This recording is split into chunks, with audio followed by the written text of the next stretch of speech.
Hello everyone, I welcome you all again on my YouTube channel. Till now, we have discussed only 3 chapters of this act.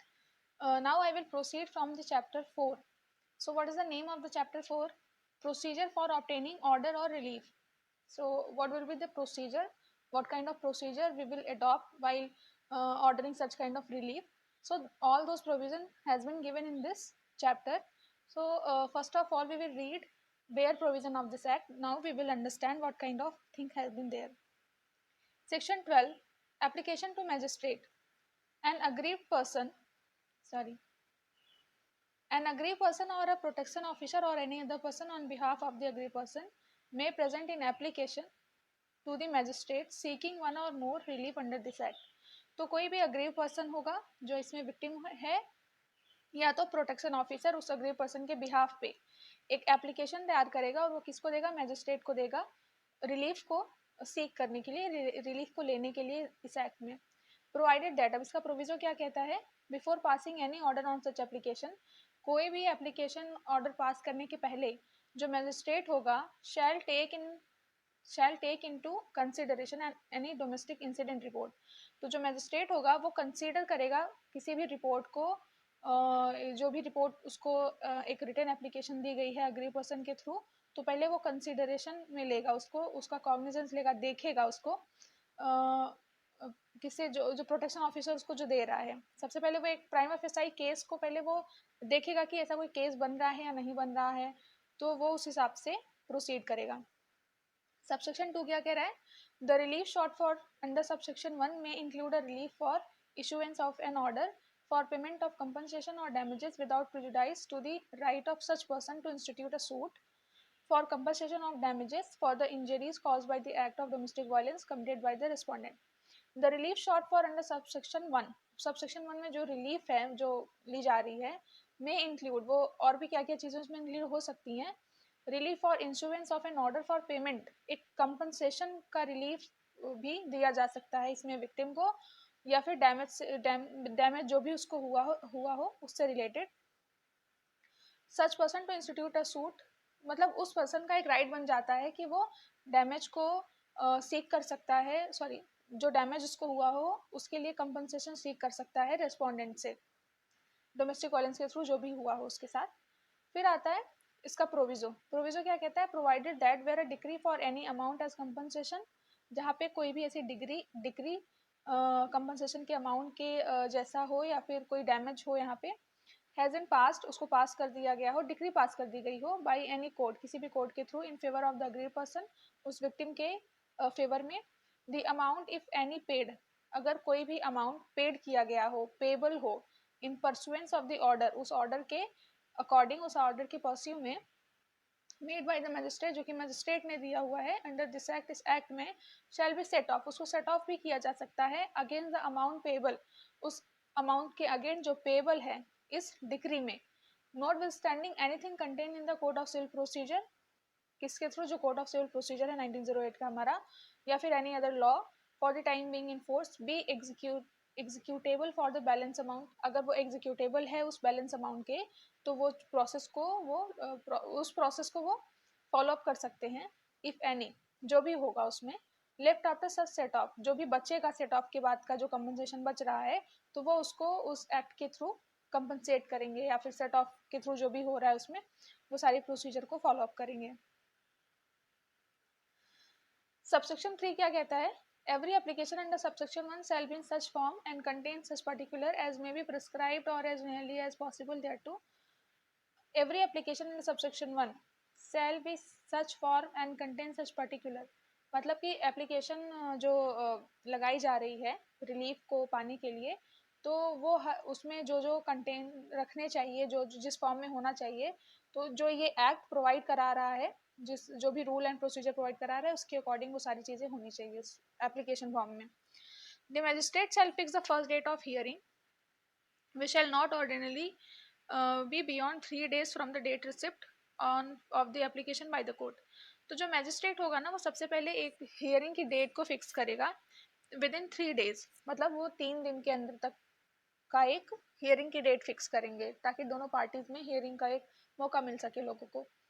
5 कह रहा है magistrate shell endeavor to dispose of every application made under subsection 1 within a period of 60 days from the date of its first hearing.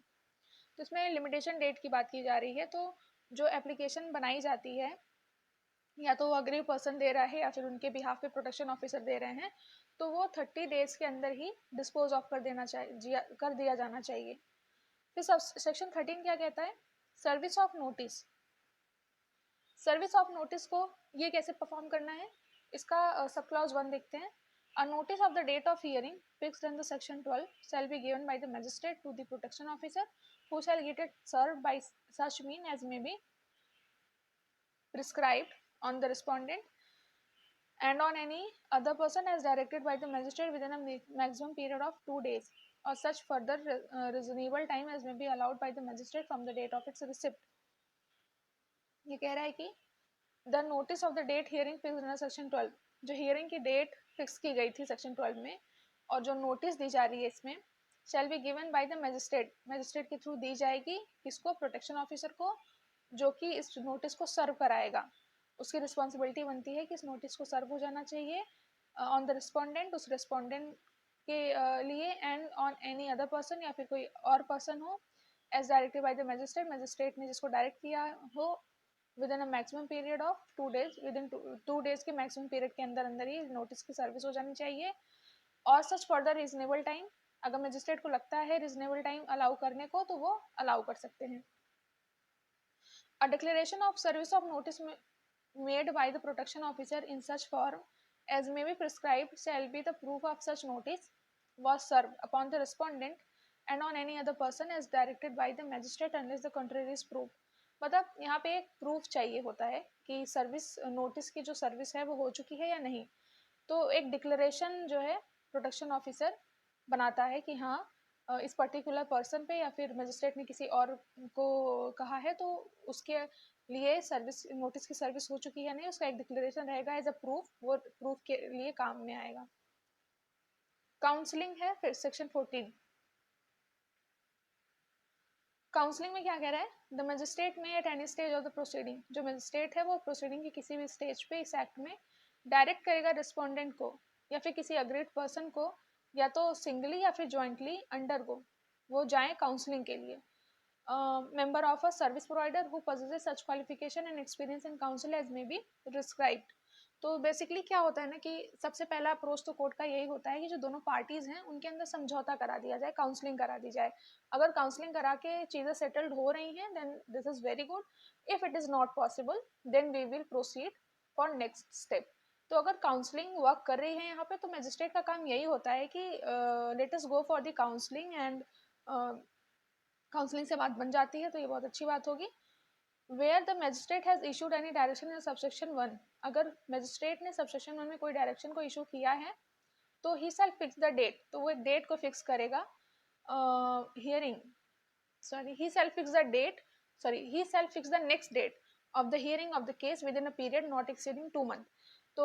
Subsection 1 में जो उसने direction को issue किया है और वो क्या करेगा, एक डेट को फिक्स करेगा, हियरिंग की डेट को फिक्स करेगा with in period of not exceeding 2 month, 2 महीने से ज्यादा का पीरियड का नहीं होगा, वो 2 महीने के अंदर ही एक डेट को फिक्स करेगा। आता है section 15 assistants of welfare expert. अब इसमें क्या कह रहा है? In any proceeding under this act the magistrate may secure the service of such person preferably a woman. In any proceeding under this act, किसी भी प्रोसीडिंग में इस एक्ट में द मजिस्ट्रेट में सिक्योर, जो मजिस्ट्रेट हैं वो क्या कर सकते हैं? Secure the service of such person, किसी भी पर्सन की सर्विस को इसमें प्रेफर किसको किया जाएगा? जो कि एक विमेन होंगी, whether related to the aggrieved person, चाहे वो अग्रीव पर्सन से रिलेटेड हो या फिर पर्सन और नॉट, चाहे वो अग्रीव पर्सन से रिलेटेड नहीं होती हैं तो भी, इंक्लूडिंग अ पर्सन, उसमें कौन इंक्लूड होगा? एंगेज इन, जो कि एंगेज हो प्रमोट करने के लिए फैमिली वेलफेयर को एज ही थिंग्स फिट, जैसा उनको सही लगे, for the purpose of assisting him,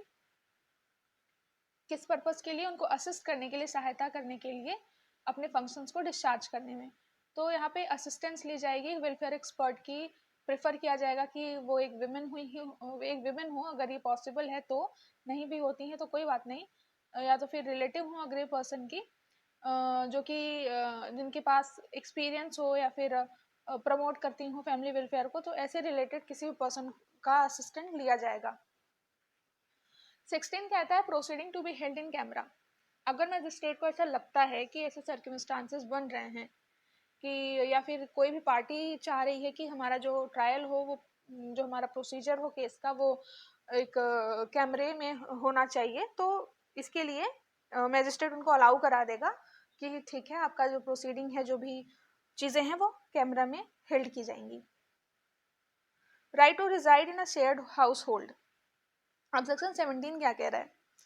shared household में रिसाइड करने का अधिकार उस विक्टिम का, notwithstanding anything contained in any other law for the time being in force, every woman in a domestic relationship, प्रत्येक महिला जो कि एक घरेलू संबंध में रह रही है, shall have the right, उसके पास ये एक अधिकार होगा, to reside in the shared household, उस साझेदारी घर में रहने का, whether or not she has any right, title or beneficial interest in the same, चाहे उसके पास वो वहाँ पे कोई टाइटल हो या उसके पास वो अधिकार हो या नहीं हो उस पर्टिकुलर शेयर्ड हाउस होल्ड में, but she will have the right to reside in that shared household place where she was living. The aggrieved person shall not be evicted, और जो इसमें अग्रीव पर्सन है, जो victim है, उनको evict नहीं किया जाएगा या निकाला नहीं जाएगा उस शेयर्ड हाउस होल्ड से, और एनी पार्ट ऑफ इट, या किसी भी उस घर के किसी भी हिस्से से, बाय द रेस्पोंडेंट के द्वारा, save in accordance with the procedure established by law. ऐसा तभी किया जाएगा अगर कोई प्रोसीजर हो जो लॉ के थ्रू इस्टेब्लिश्ड हो, उसके अकॉर्डिंग भले आप उन महिला को एक्सक्लूड कर सकते हैं, पर ऐसे generally you will not be allowed to exclude that women. Section 18 protection order की बात कर रहा है। The magistrate may, after giving the aggrieved person and the respondent an opportunity of being heard, and on being prima facie satisfied that domestic violence has taken place or is likely to take place, pass a protection order in favor of the aggrieved person and prohibit the respondent from। Magistrate after giving the agreed person, मतलब जब magistrate को ऐसा लगता है कि कोई domestic violence किया जा रहा है या यहाँ पे कोई पॉसिबिलिटी है कि डोमेस्टिक वायलेंस जैसी चीज़ें हो सकती हैं, तो वो एक प्रोटेक्शन ऑर्डर पास करता है विक्टिम के फेवर में और रिस्पोंडेंट के अगेंस्ट। और वो क्या क्या है, उनको प्रोहिबिट करता है कि पहला कह रहा है committing any act of domestic violence, कोई भी डोमेस्टिक वायलेंस जैसा एक्ट करने से, या फिर एडिंग और abetting in the commission of such of domestic violence, या तो अबेट करना डोमेस्टिक वायलेंस को या फिर डोमेस्टिक वायलेंस को करने में असिस्ट करना, सहायता प्रदान करना। सी कह रहा है entering the place of employment of the aggrieved person, or if the person aggrieved is a child, its school or any other place frequented by the aggrieved person. इसमें क्या कह रहा है, entering the place of employment of the aggrieved person, aggrieved person जहाँ पे employed है वहाँ पे एंटर करने का, या फिर if the person aggrieved is a child, अगर वो बच्चा, अगर जो अग्रीव पर्सन है, जो विक्टिम है, यहाँ पे कोई छोटा बच्चा है, तो उसके स्कूल में, इस school or any other place frequented by the aggrieved person, और कोई भी ऐसा प्लेस जहाँ पे फ्रिक्वेंटली वो अग्रीव पर्सन हो, frequented other places frequented by the aggrieved person, जहाँ पे अग्रीव पर्सन रह रहा हो या रहता आ रहा हो, तो ऐसी जगह पे उस रिस्पोंडेंट को जाने से रोकना, ये एक काम हो करेगा, एक ऑर्डर पास कर सकता है मैजिस्ट्रेट। डी कह रहा है attempting to communicate in any form whatsoever with the aggrieved person, including personal or oral, written or electronic or telephonic contact। attempting to communicate मतलब उसको प्रोहिबिट किया जाएगा, किसको, यहाँ पे रिस्पोंडेंट को प्रोहिबिट किया जाएगा कि उसे कम्युनिकेट करने के लिए, उसे बात नहीं करना है आपको, वो किसी भी फॉर्म में हो सकता है। मतलब एक रेस्पोंडेंट को अग्रीव पर्सन से बात करने के लिए भी मना किया जाएगा, उसे कम्युनिकेट करने के लिए भी मना किया जाएगा, चाहे वो पर्सनल हो, ओरल के फॉर्म में हो या रिटन हो, या फिर टेलीफोन के माध्यम से अगर वो अग्रीव पर्सन से कोई कम्युनिकेशन इस्टेब्लिश करने की कोशिश करता है, तो वो उस चीज़ से डिबार्ड किया जाएगा कि आप ऐसा नहीं कर सकते हैं, ये मजिस्ट्रेट का ऑर्डर है। एफ कह रहा है causing violence to the dependent, other relative or any person who give the aggrieved person assistance from the domestic violence. Causing violence to dependents, मतलब उस अग्री पर्सन के जो डिपेंडेंट हैं या उनके कोई रिलेटिव हैं, उनके अपने घर के कोई लोग हैं, तो उनको भी डोमेस्टिक वायलेंस आप नहीं कॉज कर सकते। Committing any other act specified in the protection order, तो कोई भी ऐसा एक्ट को करने से आपको रोका जाता है जो कि इस एक्ट में प्रोहिबिटेड है या स्पेसिफाई किया गया है specially as a offence. Next आता है रेजिडेंस ऑर्डर। अब इसमें क्या है, residence order, while disposing of an application under subsection 1 of section 12, the magistrate may, on being satisfied that domestic violence has taken place, pass a residence order। मतलब section 12 में कि subsection 1 में जब वो एप्लीकेशन को डिस्पोज ऑफ कर रहे हैं कोई भी मैजिस्ट्रेट हो, उनको ये लगता है, वो सेटिस्फाइड हैं कि such kind of domestic violence has taken place, मतलब किसी भी तरीके का डोमेस्टिक वायलेंस यहाँ पे हुआ है, तो वो एक ऑर्डर पास कर सकते हैं जो कि रेजिडेंस ऑर्डर होगा। पहला, restraining the respondent from dispossessing or in any other manner disturbing the possession of the aggrieved person from the shared household, whether or not the respondent has a legal or equitable interest in the shared household। मतलब वही है कि जो क्या कहते हैं उनको, जो रिस्पोंडेंट हैं उनके खिलाफ ये ऑर्डर पास किया जाएगा कि आप उस विक्टिम को उस घर से नहीं निकालेंगे, चाहे उस घर में उसका इंटरेस्ट है या नहीं है। फिर डायरेक्ट किया जाएगा रिस्पोंडेंट को टू रिमूव हिमसेल्फ, कि वो उस घर से निकल जाएं जहाँ पे वो शेयर्ड हाउस होल्ड से निकल जाएं जहाँ पे वो विक्टिम रह रही हैं, या फिर रिस्ट्रेन करना रिस्पोंडेंट को या फिर एनी ऑफ हिज रिलेटिव को जो कि इंटर कर रहे हैं किसी शेयर्ड हाउस होल्ड के किसी भी पोर्शन में जहाँ पे अगली पर्सन रह रहा हो। रिस्ट्रेन करा जाएगा रिस्पोंडेंट को उस प्रॉपर्टी को बेचने से या फिर डिस्पोज ऑफ करने से जहाँ पे वो विक्टिम रह रही हैं। रिस्ट्रेन किया जाएगा रिस्पोंडेंट को from renouncing his rights in the shared household except with the leave of the magistrate, मतलब कि यहाँ रिस्ट्रेन कर दिया जा रहा है उस रिस्पोंडेंट को कि वो अपने राइट को रिनाउंस कर रहा हो या उस शेयर्ड हाउस होल्ड में से अपने राइट को रिनाउंस कर रहा हो except with the leave of the magistrate, magistrate की इच्छा के बिना। Directing the respondent to secure same level of alternate accommodation for the aggrieved person as enjoyed by her in the shared household or to pay rent of the same। और यहाँ पे ये भी respondent को डायरेक्ट किया जाएगा कि आप इनके लिए कोई अल्टरनेट हाउस ढूंढें, अगर वो टेनेंसी के थ्रू है तो आप उसका जो किराया होता है वो भी उस रिस्पोंडेंट को ही पे करना होगा। Provided that no order under clause B shall be passed against any person who is a woman। तो जो क्लॉज बी था वो क्या कह रहा था कि रेस्पोंडेंट को रिमूव करना है शेयर्ड हाउस होल्ड से। अब कभी कभी ऐसा भी हो सकता है कि जो रेस्पोंडेंट हो वो एक विमेन हो, तो उस विमेन को कोर्ट ने यहाँ पे एक मर्जी दिखाई है कि उनको नहीं हटाया जाएगा उस शेयर्ड हाउस होल्ड से अगर वो एक विमेन है तो। अब सबसेक्शन 2 क्या कहता है, द मैजिस्ट्रेट में इम्पोज एनी एडिशनल कंडीशन और पास एनी अदर डायरेक्शन विच ही में deem reasonably necessary to protect or to provide the safety of the aggrieved person or any child of such aggrieved person। तो यहाँ पे magistrate को ऐसा लगता है तो कोई एडिशनल कंडीशन के लिए भी ऑर्डर पास कर सकते हैं, किसके सेफ्टी के लिए, उस विक्टिम की सेफ्टी के लिए या फिर उस विक्टिम के बच्चे की सेफ्टी के लिए। Magistrate may require from the respondent to execute a bond,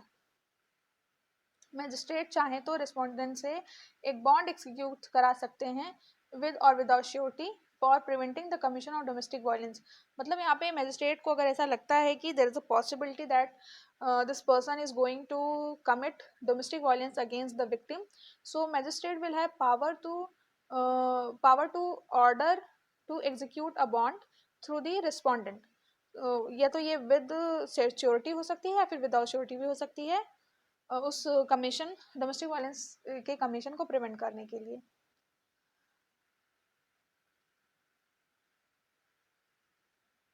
अब आते हैं सेक्शन 4 पे, सबसेक्शन 4 पे। इसमें क्या कह रहा है, an order under subsection 3 shall be deemed to be an order under chapter 8 of the code of criminal procedure and shall deal with accordingly. मतलब कि सीआरपीसी का जो चैप्टर 8 है उसमें बॉन्ड के एग्जीक्यूशन की बात की गई है, तो उसी के अकॉर्डिंग ये एक्ट डील करेगा। While passing an order under subsection 1, 2 or 3, the court may also pass an order directing the officer in charge of the nearest police station to give protection to the aggrieved person or to assist her or the person making an application on her behalf in the implementation of the order. अब इसमें क्या कह रहा है, while passing an order in the subsection 1, मतलब subsection 1 या 2 में order pass करते वक्त या फिर 3 में कोर्ट एक और ऑर्डर डायरेक्ट कर सकती है officer in charge of the nearest police station, जो पास का पुलिस स्टेशन होगा, to give protection to aggrieve person, मतलब उस विक्टिम को प्रोटेक्शन प्रोवाइड कराने के लिए मजिस्ट्रेट के पास ये पावर होगा, जो नियरेस्ट पुलिस स्टेशन होंगे उनको एक ऑर्डर पास करा सकती है कि आप उस अग्रीव्ड पर्सन को प्रोटेक्शन प्रोवाइड कराएं और उसको असिस्ट करें, उसको सहायता दें, making an application on behalf of the implementation of the order किसी भी तरीके का एप्लीकेशन बनाने के लिए जो भी असिस्टेंस चाहिए होगी वो मजिस्ट्रेट प्रोवाइड कराएगा through nearest police station. Subsection 6 क्या कह रहा है,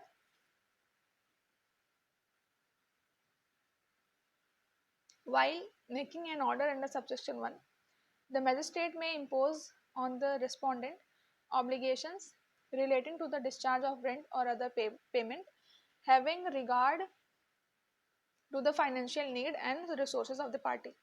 तो जो भी ऑर्डर मजिस्ट्रेट पास करेगा सबसेक्शन 1 में, तो वहाँ पे वो रिस्पोंडेंट के अगेंस्ट एक ऑब्लिगेशन भी लगा सकता है कि जो भी रेंट वगैरह रेंट वगैरह से रिलेटेड चीज़ें होंगी तो उनको पेमेंट करे जो रिस्पोंडेंट है वो फाइनेंशियल नीड वगैरह प्रोवाइड करें पार्टी को जो कि अग्रीड पार्टी है इसमें। और magistrate may direct the officer in charge of the police station in whose jurisdiction the magistrate has been approached to assist the implementation of the protection order। मतलब magistrate क्या करेगा, यहाँ पे ऑफिसर इंचार्ज को direct करेगा कि जिनके local jurisdiction में ये चीज़ें हो रही हैं वो वहाँ पे जाके अप्रोच करें, magistrate has been approach to assist, मतलब अप्रोच करें और इम्प्लीमेंट कराएं उस प्रोटेक्शन ऑर्डर को पास करने में। इम्प्लीमेंटेशन कैसे हो रही है बेसिकली उससे रिलेटेड है ये। The magistrate may direct the respondent to return to the The magistrate may direct the officer in charge of the police station in whose jurisdiction the magistrate has been approached to assist। ये 7 तो हो गया। 8 क्या था, हाँ, the magistrate may direct the respondent to return to the possession of the aggrieved person her stridhan or any other property or valuable security to which she is entitled to। तो magistrate एक ऐसा order pass करेगा जिसमें कि respondent को ये direct किया जाएगा कि जो भी अग्रीव पर्सन का स्त्रीधन था वो उसके पोजेशन को उस विमेन को हैंड ओवर करें और जो भी वैल्यूएबल सिक्योरिटी रेस्पोंडेंट ने ले रखी थी उसकी उस अग्रीव पर्सन की, वो सब कुछ उनको वो सब कुछ उनको प्रोवाइड करे जिसके लिए वो इंटाइटल्ड थी। नेक्स्ट है monetary relief. While disposing of an application under subsection 1 of section 12, the magistrate may direct the respondent to pay monetary relief to meet the expenses incurred and losses suffered by the aggrieved person and any child of the aggrieved person as a result of the Section 12 of the magistrate may direct the respondent to pay monetary relief to meet the expenses incurred and losses suffered by the aggrieved person and any child of the aggrieved person as a result of the domestic violence and such relief may include but not limited to। अब इसमें क्या कह रहा है, monetary relief provide करने की बात कर रहा है, पैसे रुपए का कैसे उनको रिलीफ दिया जाएगा उस पर है। तो जो भी एप्लीकेशन ऑर्डर डिस्पोज किया जा रहा है सेक्शन 12 के सबसेक्शन 1 में, तो मजिस्ट्रेट डायरेक्ट कर सकता है रिस्पोंडेंट को मॉनिटरी रिलीफ और ऐसे खर्चे को देने के लिए जो कि उसको लॉस हुआ है या उसके बच्चे को लॉस हुआ है उस डोमेस्टिक वायलेंस के through, but not limited to the loss of earning, the medical expenses, the loss caused due to destruction, damage or removal of any property from the control of the aggrieved person। हाँ, अब इसमें क्या है जो कि limited नहीं होगा। अब वो सारी चीज़ों से जो भी लॉस हो रहा है उस जो भी लॉस उस डोमेस्टिक वायलेंस के थ्रू हुआ उसको निपटने के लिए जो भी एक्सपेंसेस होंगे वो प्रोवाइड किए जाएंगे उस विक्टिम को, but it shall not be limited to loss of earning से रिलेटेड या फिर मेडिकल एक्सपेंसेस से रिलेटेड या फिर लॉस जो कि हुआ है किसी भी डिस्ट्रक्शन से, डैमेज से या कोई भी प्रॉपर्टी को रिमूव करने से जो कि अग्री पर्सन के कंट्रोल से थी, from the control of the aggrieved person. Removal of any property, ऐसी कोई भी प्रॉपर्टी को रिमूव किया गया जो कि कंट्रोल में थी अग्री पर्सन के। डी क्या कह रहा है, maintenance for the aggrieved person as well as her children, जो मेंटेनेंस है अग्री पर्सन के लिए या फिर उसके बच्चे के लिए, if any, including an order under addition to an order of maintenance and 125 of code of criminal procedure or any law for the time being in force. मतलब यहाँ पे मेंटेनेंस ऑर्डर की भी बात की जा रही है कि 125 के एडिशन में जो इस एक्ट में मेंटेनेंस की बात की जा रही है उसके एडिशन में भी वो मेंटेनेंस के लिए क्लेम कर सकती हैं जो अग्रीव्ड पर्सन है यहाँ पे। तो monetary relief granted under this section shall be adequate, मतलब जो मॉनिटरी रिलीफ ग्रांट की जाएगी सेक्शन में वो एडिक्वेट होनी चाहिए, फेयर होनी चाहिए और रीजनेबल होनी चाहिए एंड कंसिस्टेंट हो with the standard of living which the aggrieved person is accustomed. मतलब कि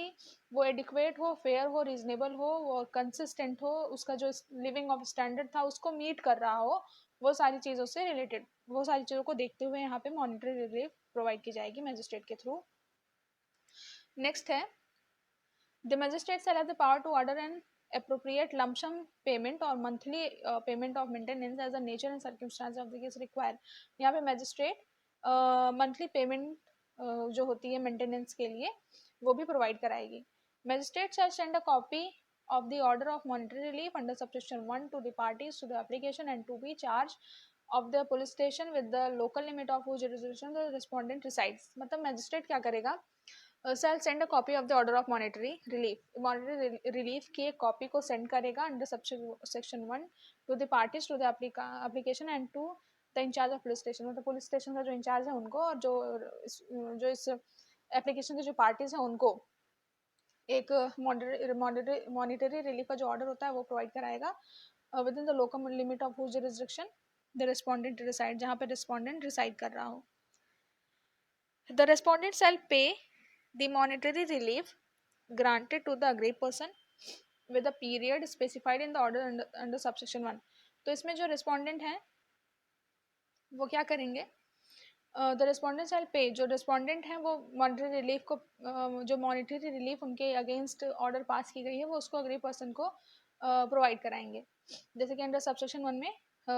ये प्रोविजन दिया हुआ है जिसके थ्रू उनको करना है। Upon the failure on the part of respondent to make payment in term of the order under subsection 1, the magistrate may direct the employer or a debtor of the respondent to directly pay to the aggrieved person or to deposit with the court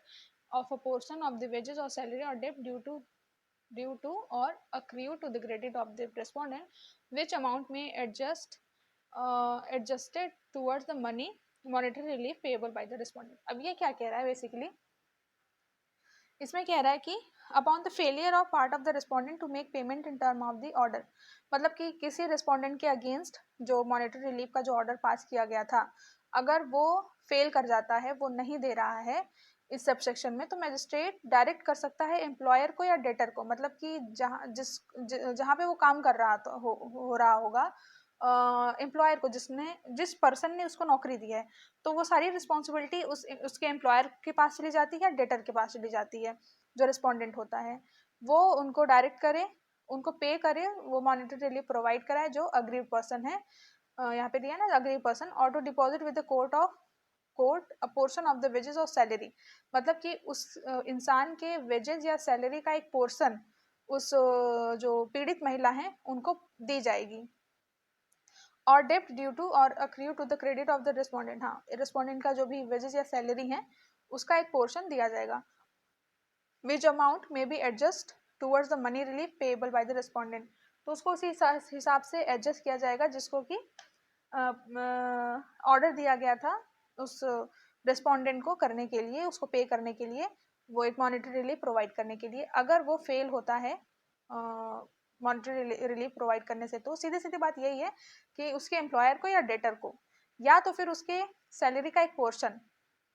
जो है उस पीड़ित महिला को provide कराया जाएगा। तो ये तो हमने अभी तक पढ़ लिया सेक्शन 20 तक। अब आगे का जो सेक्शन है वो हम नेक्स्ट वीडियो में कवर करेंगे। Thank you so much.